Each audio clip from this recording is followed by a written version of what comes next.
welcome. Good morning.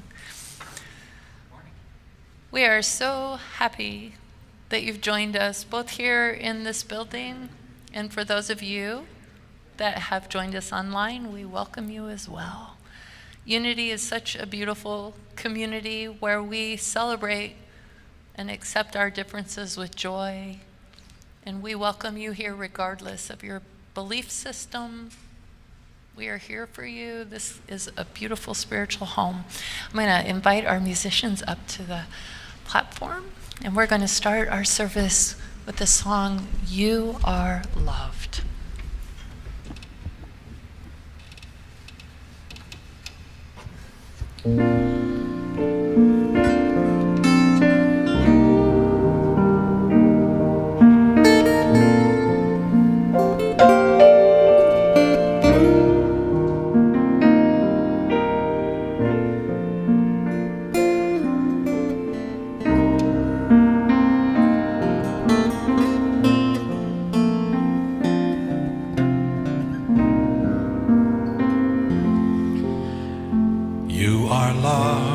Precious child, with love as boundless as the sea. My love for you is like a rose, unfolding love eternally. You are loved, my precious child. My love light shines in every star. You are loved, you are loved, you are loved.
With those beautiful words, let us open this service with prayer and know that in each and every heart there is enough love to go around to all.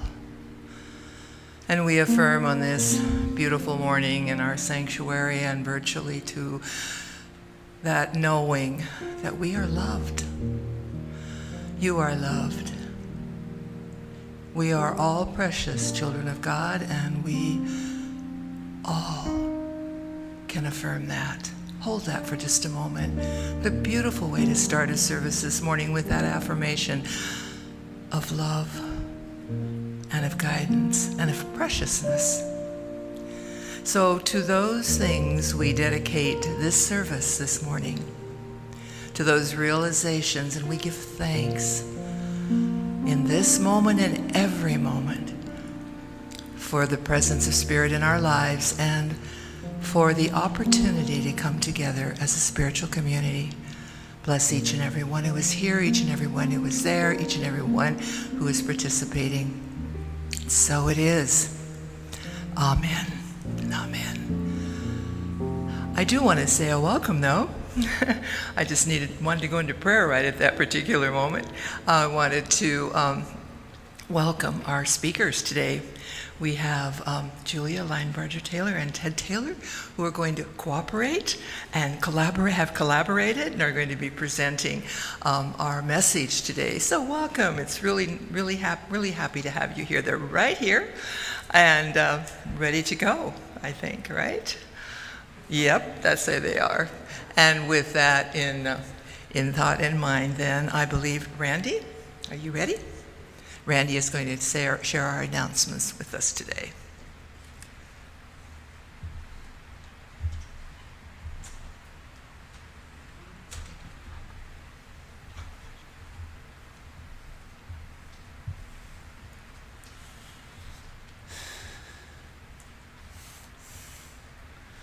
Well, good morning, everyone. And good morning to you out there in technology land. You know, we are loved, precious children. And quite frankly, at this age, I love being called a child. Yay! Every time we gather together, this room is filled with love. That's one of the reasons I keep coming back. Well, here are the announcements. The reminders. Please be sure that your cell phones are on silent mode so they don't ring during the service. While at Unity, please wear a mask, including during our sing-alongs. We also ask that if you're not feeling well, to please join us on our live stream rather than in person. Thank you. Be sure to check out the October Bulletin on our website. And prayer requests. If you're in need of prayer for yourself, a loved one, a friend, whomever, please let us know. You can place your prayer card in the prayer box in the foyer after the service. For those watching on our live stream, you can contact Reverend Inga at Church openers and closers are needed. We are looking for volunteers to open the church up on Sundays. We are also looking for volunteers to close the church on Sundays. Each volunteer would serve one Sunday a month. Please contact Gina in the office or sign up in the fellowship hall. And next Sunday, Strength in the Storm. Reverend Inga Tarantola takes a look at how to release the inner resources we all have for dealing with life's challenges. Thank you. Thank you, Randy. Well, I'd like to welcome to our band today our guitarist, Paul Hobbs. Welcome, Paul. I'm happy to say Paul Biondi is better, but he's at the coast, so he's not here for happier reasons. So it's time to rise and stretch, and we're going to have a sing-along written by our beloved John called Letting God Live Through Me.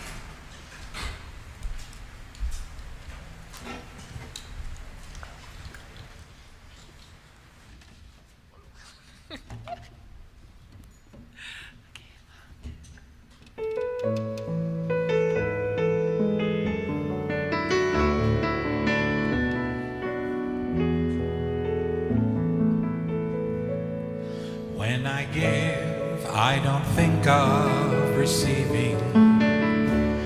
I'm just letting God give through me.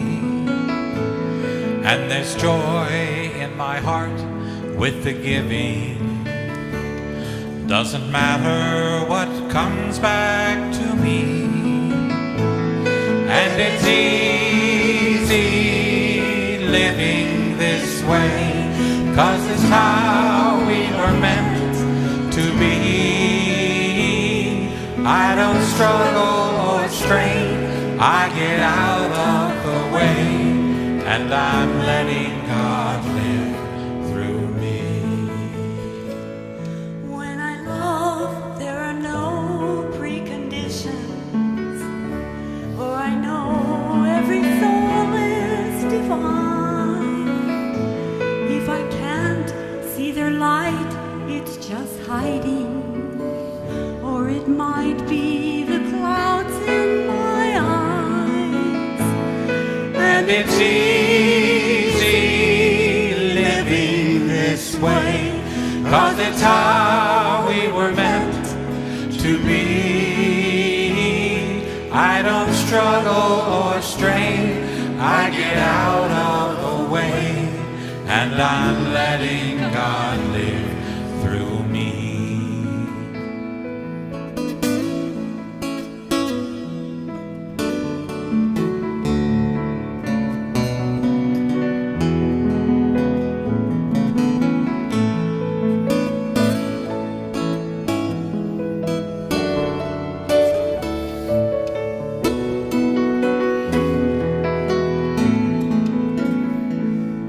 As I live, I see ever so clearly that I'm part of a grand design, and the secret of finding my own way is to know that God's life is mine.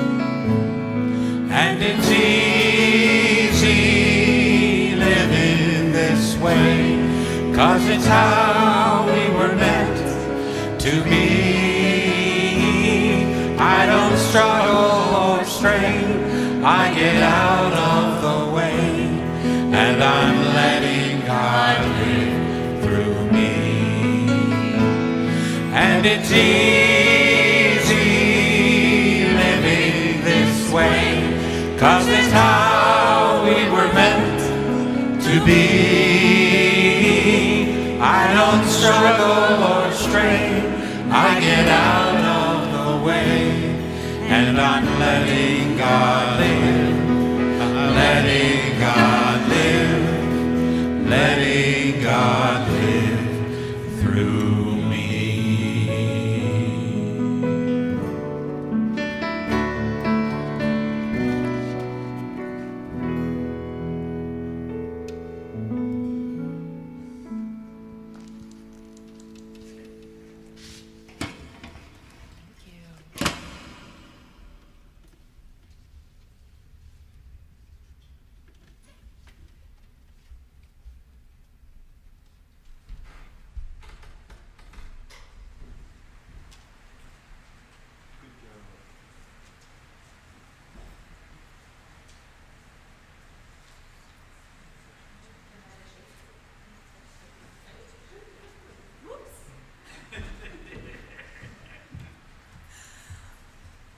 Sorry about that. I thought there was another act before this one. So in this morning's meditation, I'm going to guide us in a contemplative way based on the prayer of St. Francis. So we can think in reading the first verse of it as our going out in the world to accomplish these things that he lists in asking to be an instrument of peace. But this morning, I'd like for us, if we can and will, to look inside. And so for each element that he lists, which I see as a guide, let us go inside ourselves and find in us those qualities mentioned, or characteristics or problems that are out there, what can we find in here that we can address, that we can heal, or begin to think about overcoming and healing? So as we settle into our chairs and put ourselves in positions where we can basically let go of our bodies, go inside, let the music support you. Lord, make me an instrument of thy peace. Where there is hatred, let me sow love. When I look inside, am I holding bitterness, dislike, hatred? Am I holding that somewhere towards myself, someone else, a situation? How can I sow love?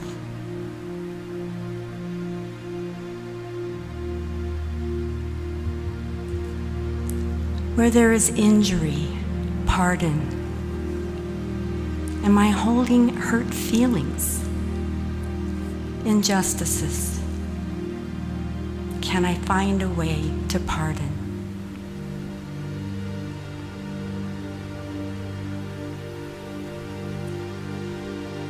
Where there is doubt, faith. Am I having uncertainties, insecurities? How can I have faith in myself?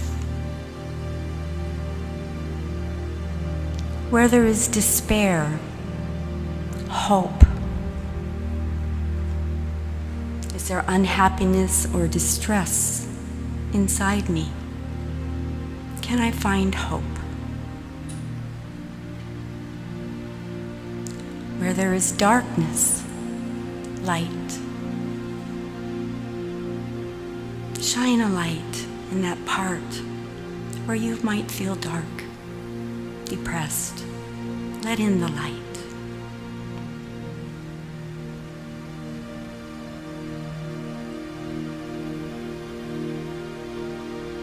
Where there is sadness, joy.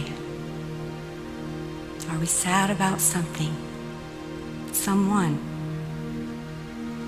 Can we find joy? Can we let it in?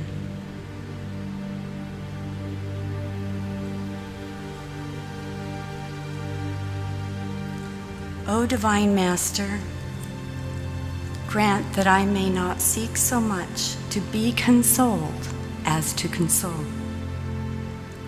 to be understood as to understand, to be loved as to love. For it is in giving that we receive. It is in pardoning that we are pardoned. And it is in dying that we are born to eternal life. And from Letters of the Scattered Brotherhood, anonymous writer. Sweet Spirit, hold me in thy gentleness within. Keep me from strain. Keep me in thy radiance. Keep me awake and from the sleep of forgetfulness. Keep me in remembrance of my immortality and thy power within. I know that I am in thy love. Keep me illumined and untarnished. Teach me to play my part. Thank you, God. Amen.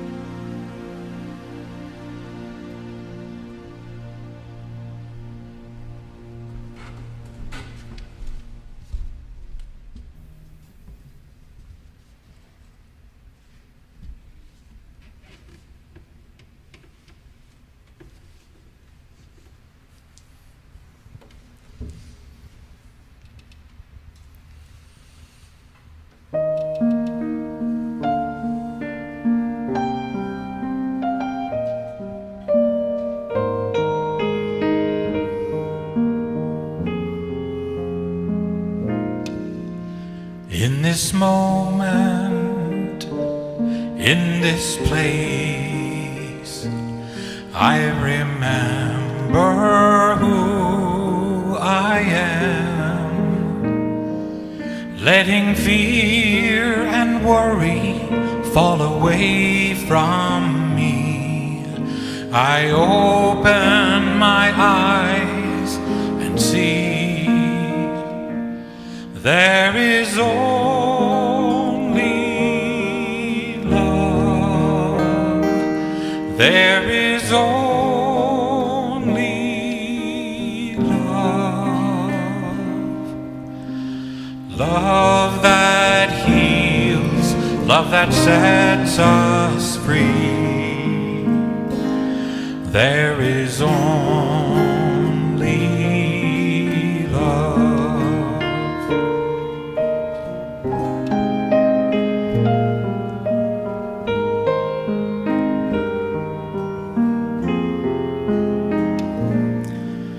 When I lose myself, when it seems I've lost my way, when I go inside and quiet my mind, I hear Spirit gently say, there is only love. There is only love. Love that heals, love that sets us free. There is only love. There is only love. There is only love. Love that heals, love that sets us free. There is only love. There is only love. There is only love. Love that heals, love that sets us free. There is only love. Love that heals, love that sets us free. There is only love.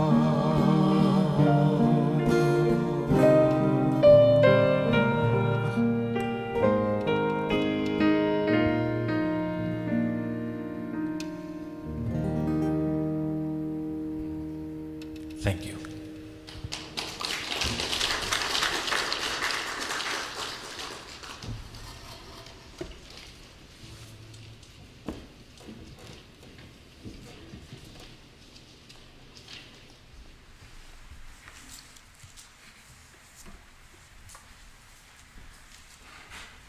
Good morning, and thank you for inviting us to speak here today.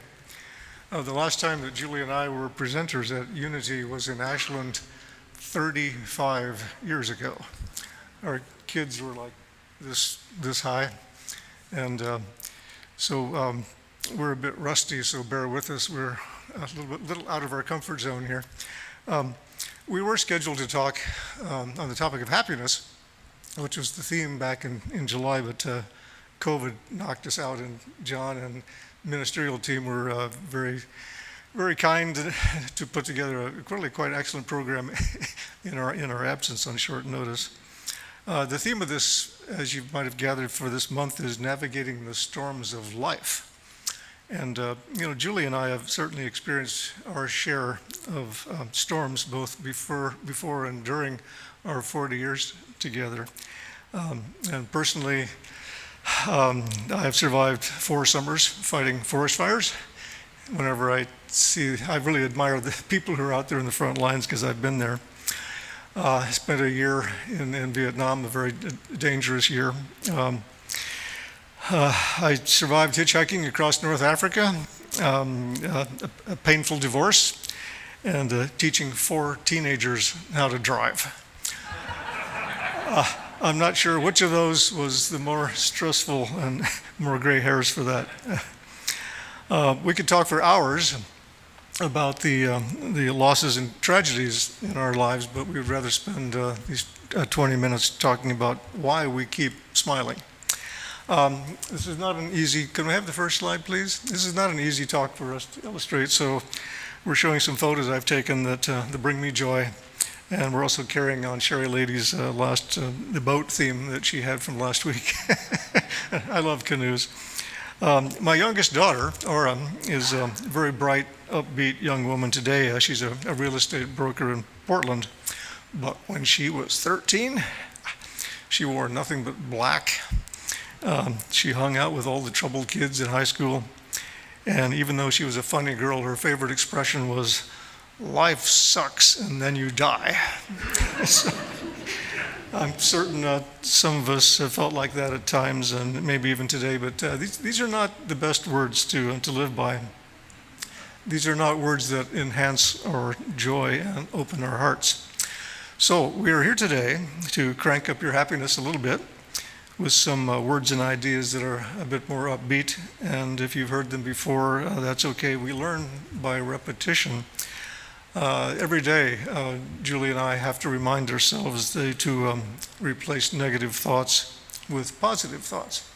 Can we have the next slide, please?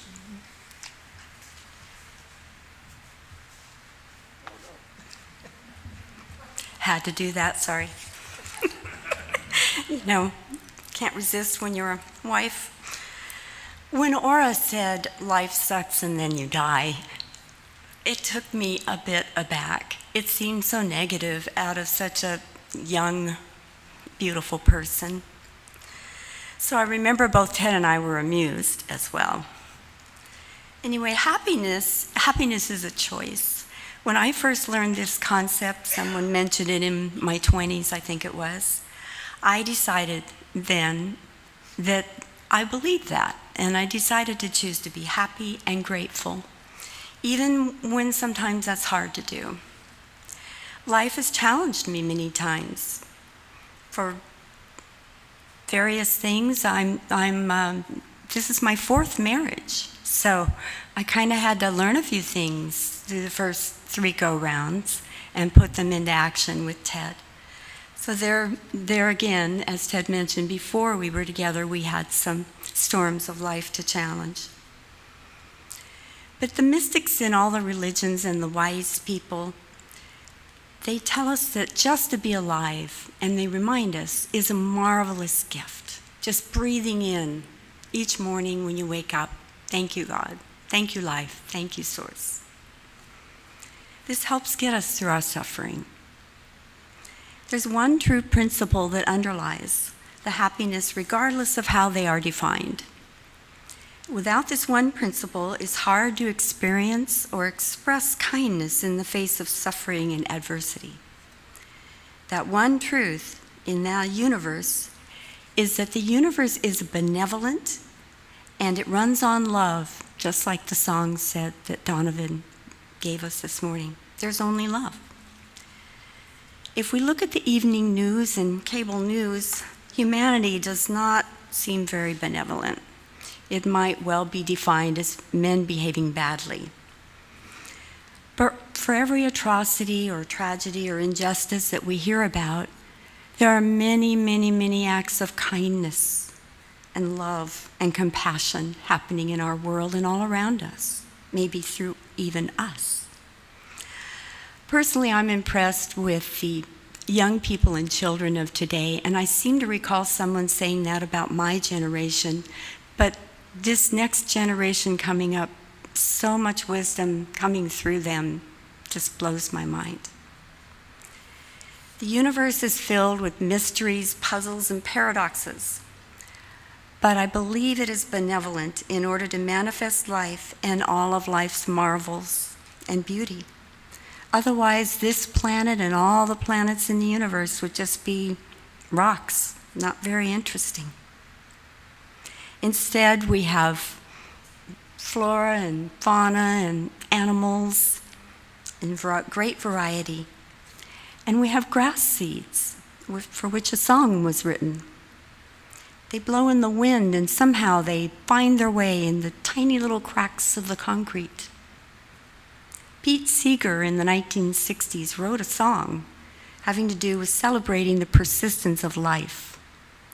And one verse goes, God bless the grass that grows through the cracks. They roll the concrete over it and the grass grows back. The concrete gets tired of what it has to do. It breaks and it buckles and the grass grows through. God bless the grass. He goes on another verse to say, God bless the truth that fights toward the sun. They roll the lies over it and think that it is done. It moves through the ground and it reaches for the air, and after a while it is growing everywhere. God bless the truth. Could we have the next slide, please? It's the Sayusla River, just down river from Mapleton. Speaking of truth that Julia was talking about, the Canadian psychologist and author Jordan Peterson, some of you may be familiar with his works, he has a concept of a way to evaluate what is true and what is not, at least in terms of big ideas. He says we can tell if an idea or a concept has truth in it if it enhances and supports life and the survival of life on our planet. Says, for example, people live longer and are healthier lives in democratic societies than in dictatorships. I mean, there's statistics to validate that. So we can say that democracy is founded on a degree of truth. Theory of evolution must be true because we see the evidence that stronger plants and animals are better able to survive and pass along their genes. So we can apply that concept, that theory, to the idea that the universe is benevolent, as Julia was saying. The evidence of life is abundant everywhere, from the top of the mountains to the bottom of the oceans. And Earth has seen 5 major extinction events, but life always returns in abundance. So now we humans, we are expressions of life, and therefore we are inseparable from the universe, right? So it's only logical that humans are benevolent as well, despite what we might think sometimes. But our egos, our fears, and our lack of consciousness they get in the way of us expressing that benevolence. I believe that conscious men and women serve truth and behave with benevolence, and as the Buddhist prayer goes, may we be filled with loving kindness. So how do we do that? I think Julia has some ideas. I do? So we can be particularly happy and grateful if we have cultivated some deep personal relationships along the way. Relationships help us grow emotionally and spiritually. In working together, we solve problems and we evolve as a species. There is evidence that having even casual friendships can add years to our lives. People we know well enough to recognize, smile, say hello. But there is a more powerful way that we can increase the happiness and joy in our own lives and in the lives around us. We can make a conscious effort to relate to people on a higher level, maybe even a soul level. How do we do that? We do that by being present, by listening deeply, attentive in our one-on-one conversations, We can look for the beauty and dignity in the other person. Sometimes it's not easy to detect, but it's there. Most of all, we can recognize their divine spark. With or without words, we can do it within our hearts. Hindus, Buddhists, and practitioners of yoga will often greet each other with the word namaste. And it is a Sanskrit word that roughly translates to, I salute the divinity within you. I like to people watch. I like seeing all the ways God puts us on the planet, our different colors and shapes and personalities. I imagine each one of us as a drop in the divinity, a drop of divinity in the ocean of life, like a rainbow. So many colors and beauty.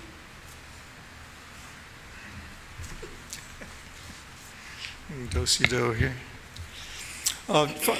Finding humor in difficult situations can really lighten up your life. And Julia's brain is fine; it works really quite amazingly well. But mine, it's short circuits a few times. I was a newspaper editor for 30 years, a very tricky, difficult, complex job, and I really can't do that anymore. I've turned that work over to younger, more nimble brains. And one of the storms in my life, a persistent one, is the lingering effects from my exposure to Agent Orange in Vietnam. I survived the rocket attacks and all the flights. I was a propaganda writer, and I dropped leaflets. One of my jobs was dropping leaflets on the Ho Chi Minh Trail from a very small airplane. And I did that 20 times, and I survived that. But as we all know, war, even if you come back without any physical scratches, you can be left with many physical and mental damage to soldiers that appears years later. And I'm thankful to the VA for that. I'm on VA disability for heart condition, diabetes, and other things. And recently, I went to my VA doctor and said, my brain's not working too well, and she sent me off to get evaluated. There's this thing called the St. Louis University Mental Status Exam. You might recall a certain president who went in and had that exam. And so I remember as part of the exam, you have to memorize, you're asked to memorize a list of words and then repeat them back later. You also get to draw a clock and put in where the 12, 3, 6, 9 are. And there's a few other tests. So I go into this test, and the first thing I'm asked is, what day is it? This is not fair. This is a trick question. How am I supposed to know what that is? So, maybe I can draw the clock face twice, because I'm pretty good at that. So I did not get a perfect score on the test. So my VA doctor told me that, it's not that bad. So maybe you just need to drink more water and eat a bunch of krill oil. I said, no, okay. Well, the problem with that, of course, is that you have to remember to drink more water in order to remember to drink more water. But if you have no other takeaways from today, it's that memory and hydration are linked. So, meanwhile, if you are experiencing what I call brain fade, which I can see might be happening based on some gray hairs I see, you have an excuse now. When people ask you to do, like serve on committees or do complicated things in the community, you can say, oh, I'm sorry, I have diminished mental capacity. Remember those 3 words, they come in very handy, diminished mental capacity. It's a great excuse, and I've tried that on Julia, but it really doesn't work. I have convinced her to get on the phone and talk to the Comcast person in Indonesia who's trying to solve our billing problems. So anyway, but one of the things even though we might be losing some of our mental faculties, it does not mean that we also lose our ability to open our hearts and to find beauty and joy in life. And Julia can talk about that. Can I have the next slide, please? This photo is from our living room, and there's a little jade plant that we both find delight in, and Julia will probably talk about that a little bit.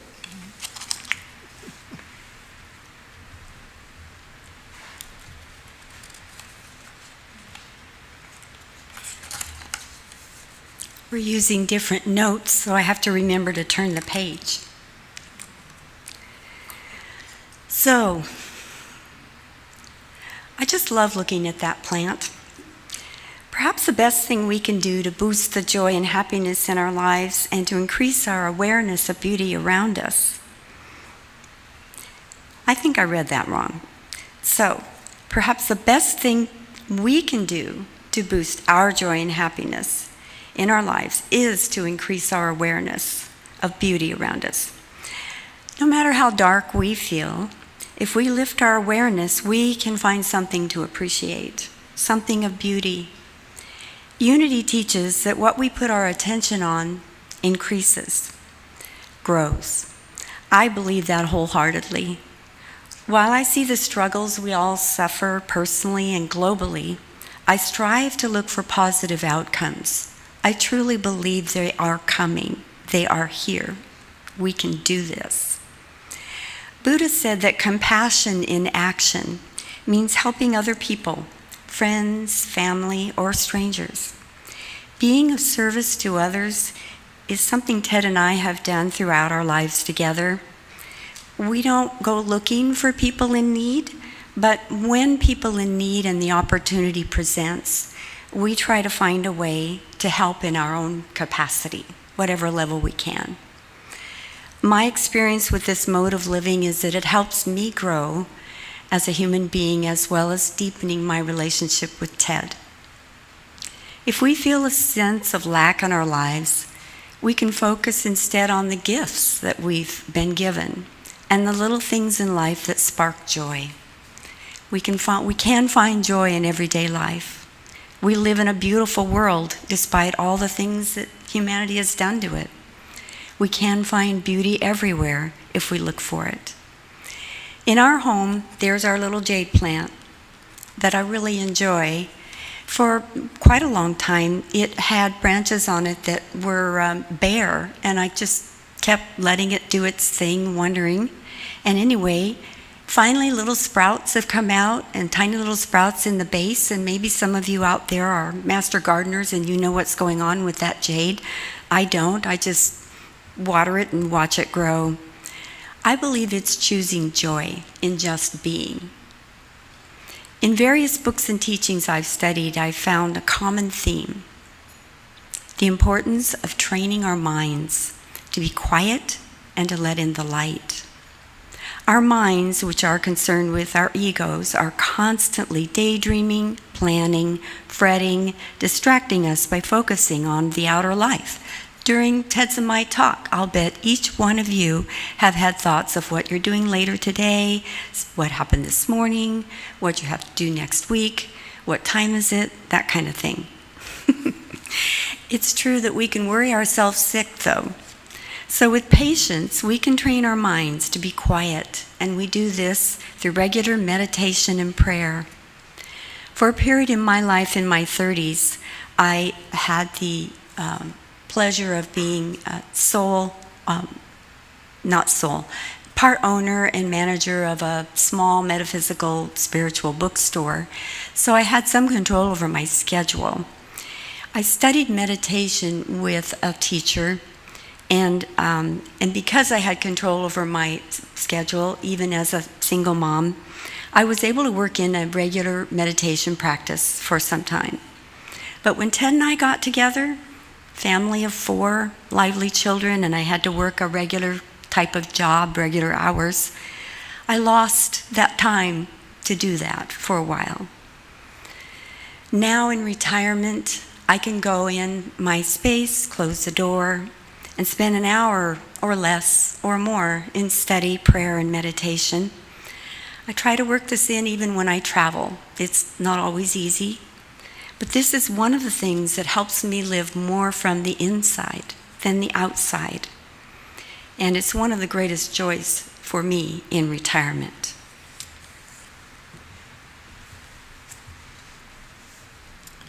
Can I have next slide, please? It's one of my favorite topics and something I really can't. I could spend hours on this. I've read the books 3 times and still don't understand them very well. But this is a book. There's a book about biocentrism that really gave me. It really improved my attitudes about life and death. And the book is by Robert Lanza and Bob Berman. You can Google it if you want to find out more about it. We've heard about the Big Bang Theory, of course, and life appeared on Earth 13 billion years ago, and we were told that just recently humans alone became self-aware. Consciousness is something that's evolved. We just now have it. But that theory makes sense in terms of astrophysics, but the cosmologists can't explain how matter created plants and animals, let alone how humans became aware, conscious of themselves. And then you throw in reading about quantum theory, it can really get your head spinning. It can really mess up your mind. So now religions and folklore have tried to address these questions over the millennia, and sometimes at the expense of logic and science.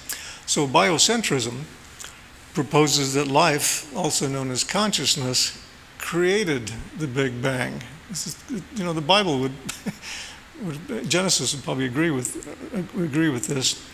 And biology is what manifested everything in the universe.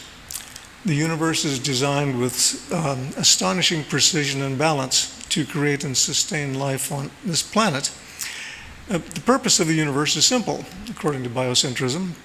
The purpose of the universe is to manifest matter and life. The purpose of the universe is to manifest matter and life, and our purpose is also simple, to awaken and participate in that creative manifesting. Our purpose is to awaken and participate in that creative manifesting. Now, biocentrism suggests that when we die, our consciousness simply shifts its perspective from our walk-around bodies to an existence with infinite possibilities beyond space and time. That's a big idea. It is impossible to experience nothing, so we must experience something, right? Now, this theory is full of paradoxes and contradictions, but I like it. It gives me comfort. Yes. Our purpose is to awaken and participate in creative manifesting. Now, my mother, she read her Bible every morning. She was not a highly educated woman, but she was very, very thoughtful and very loving. And she died 21 years ago. And in her final years, she told me that she was looking forward to dying, to leaving her body. And there were 2 things that she wanted to do. One was to reunite with her baby boy who died at birth. I'm the 4th of 4 sons. The 3rd one died. And she also said that she really is looking forward to learning the names of all the stars. And I thought, oh, that's quaint. At the time I was thinking, that's kind of a cool little thing. Now I'm thinking that maybe perhaps that was a very profound statement. And it's an old idea, prevalent in religion and philosophy, that we come from God, or spirit, or source, and when we die, when we leave our bodies, we return to that source. We find that in all religions. So we don't really cease to exist. We are part of an eternal cycle of evolving life. We don't cease to exist. We are part of an eternal cycle of evolving life. Now, there's an old story out of China, retold in the book The River Why by David James Duncan. Can I have the next slide, please? Okay. There was an old, as the story goes, there was an old Taoist who lived in a village in ancient China, and his name was Master Hu, H-U by English spelling, not Doctor Who, if you don't want to get them confused. And that's not him, but you get the idea. Now, Master Hu loved God, and God loved Master Hu, and whatever God did was fine with Master Hu. And whatever Hu did was fine with God. And they were such good friends that they would kid around with each other. And Hu would call God the great Claude. And God thought that was funny. And God would also kid around with Master Hu and play tricks on him. And over the years, God would give him warts on his face, boils on his head, arthritis in his hands, a hunch in his back, and gout in his feet. God was such a kidder, but that was fine with Master Hu. And Master Hu grew lumpy as a toad, crooked as cherry wood, and he became a human pretzel. He would laugh and shout at God, "Oh, you're such a clod!" And that was fine with God. And to show Master Hu that he was listening, God would make one of Hu's legs 10 inches shorter than the other. And Hu would laugh and walk around in little circles, and he would say to the villagers, "See how the great clod listens, how lumpy and crooked and ugly he is making me. He makes me laugh and laugh. That is what a friend is for." Now the people of the village would wag their heads and wag their tongues, and they would say, "Poor Master Hu has gone crazy." And maybe God had sent craziness down along with the warts. But it was all fine with Master Hu. He loved God, and God loved him. And Hu was the crookedest, ugliest, happiest old man in all the empire, until one day he grew old, weary, and tired, could hardly move, and he whispered to God, "Hey, Claude, what now?" And God reached down and drew Master Hu up right into himself. And that was fine with Master Hu. That is what a friend is for. And Julia, could we have the next slide, please?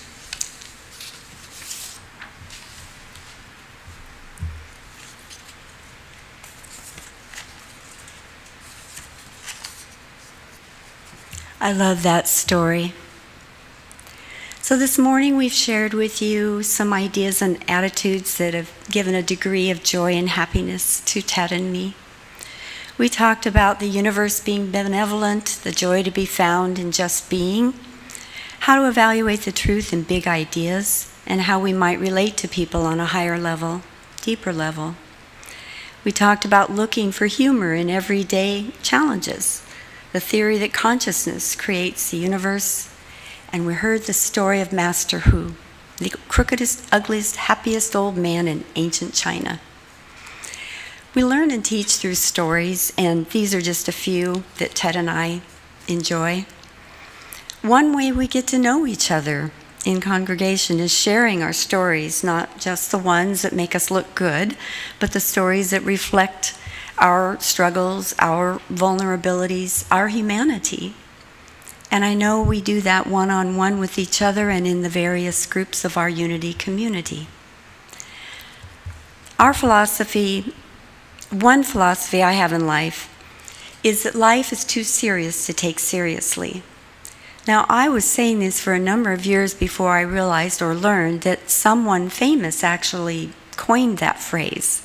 But I must have heard it or read it, and because it fit, I adopted it.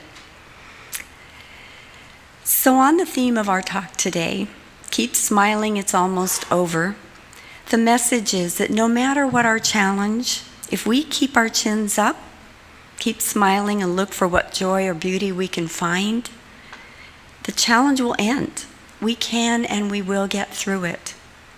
Many years ago at the Unity Church in Medford that I attended, a minister expressed the concept that when we're faced with challenges, we need to pray as if it's all up to God and work as if it's all up to us.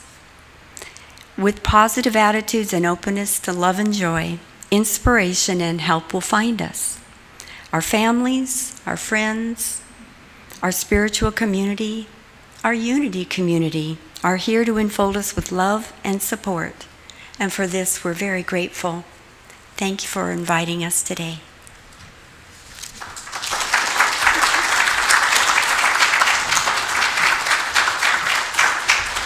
Thank you, Julia. Thank you, Ted. That was wonderful.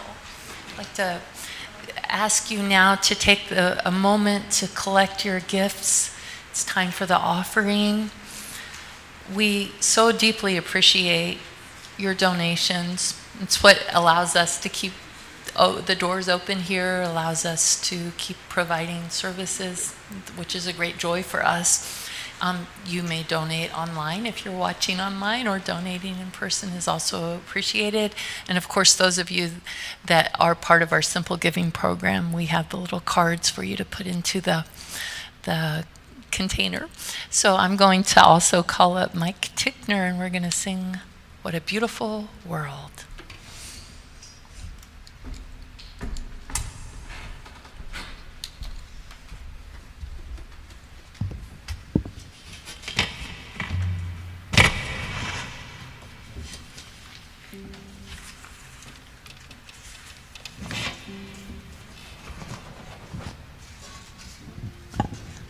I almost forgot. Before we sing, we will do the offering affirmation. Please join me. Divine love through me blesses and multiplies all that I have, all that I give, and all that I receive. I give in love and I trust God.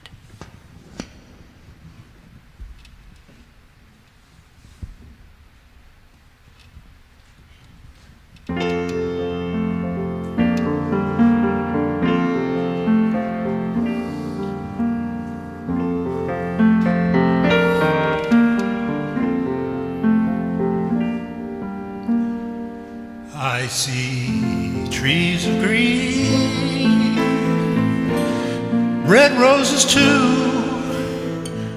I see them bloom for me and you, and I think to myself,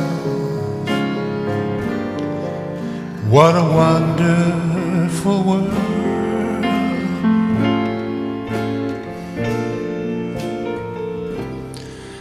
I see skies of blue and clouds of white, the bright blessed day, the dark sacred night, and I think to myself, what a wonderful world.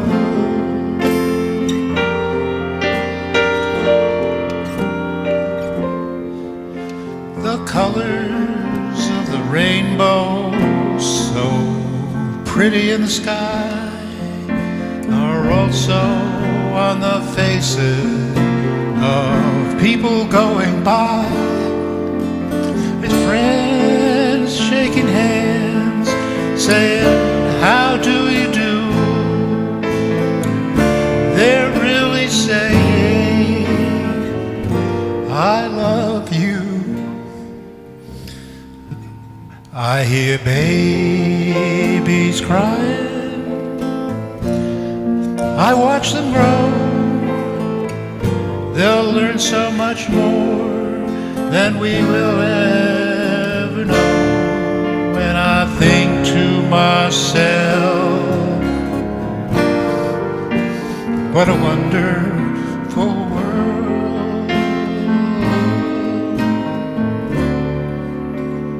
Yes, I think to myself, what a wonderful world.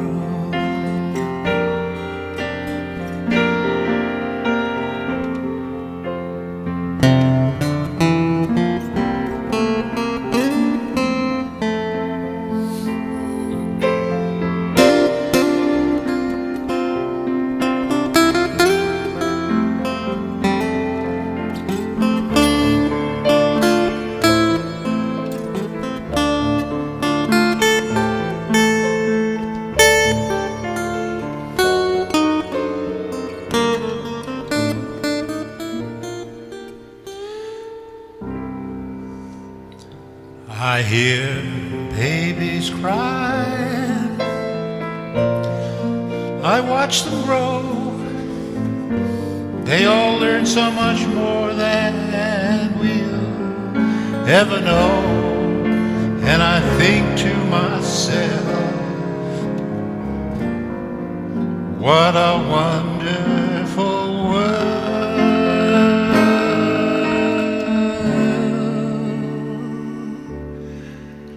Yes, I think to myself, what a wonderful world.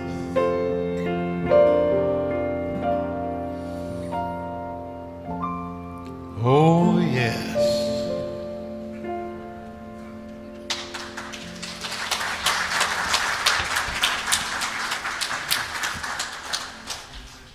Oh, yes. Hi, Gary. It's time to join together in blessing our offering. It just seems appropriate today that you hold up a hand of blessing and send out your energy to this beautiful love offering, because it fits the theme we have had today of it's all love. So hands up to bless and send your energy. Thank you. Thank you to bless this love offering. Oh, sweet Spirit, we give this love offering in truly love for the work and will of the way of love in the world, and in gratitude for the opportunity to be together once again. And so it is. Amen. And there we go. I want to thank everybody, and I will in just a minute, but I would love very much, this is going to be kind of embarrassing if I'm feeling rude, I would love our lovely guitarist to take mask off for just a moment so we can see. That's who it is. Okay. Appreciate you.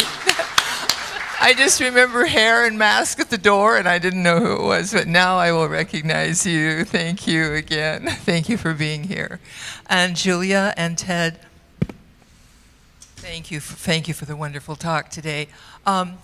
Julia is, I don't know if you know this, Julia is the leader of our Angel Network, and she does, fantastic job of getting things taken care of in the world for our community. I want to thank you. And Ted is on our board. So we have two leaders that were with us today. Thank you, Ryan, for being in the sound booth. Thank you, ushers and greeters. Thank you, Laura, for pinch hitting and doing all kinds of things today. And in blessings for each and every one of you. Was there a prayer chaplain here today? Oh, there we go. Okay. Yes, thank you. All right. Back over in this corner, right? Or this part of the sanctuary in there? Or in the garden? No. Okay. Out there. Thank you. All right. Let's close our service together with all the love that we have to share. So it is.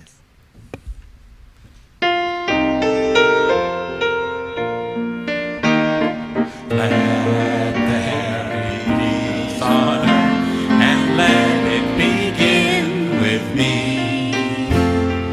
Let there be peace on earth, the peace that was meant to be, with God as creator, family all are we.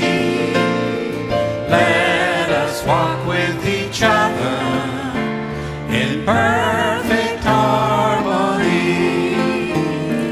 Let peace begin with me. Let this be the moment now. With every breath I take, let this be my joyous vow, to take each moment and live each moment in peace eternally. Let there be peace on earth, and let it begin with me. One light shines through us, one love enfolds us, one power protects us, one presence holds us, forever and ever, forever and ever, wherever we are, God is.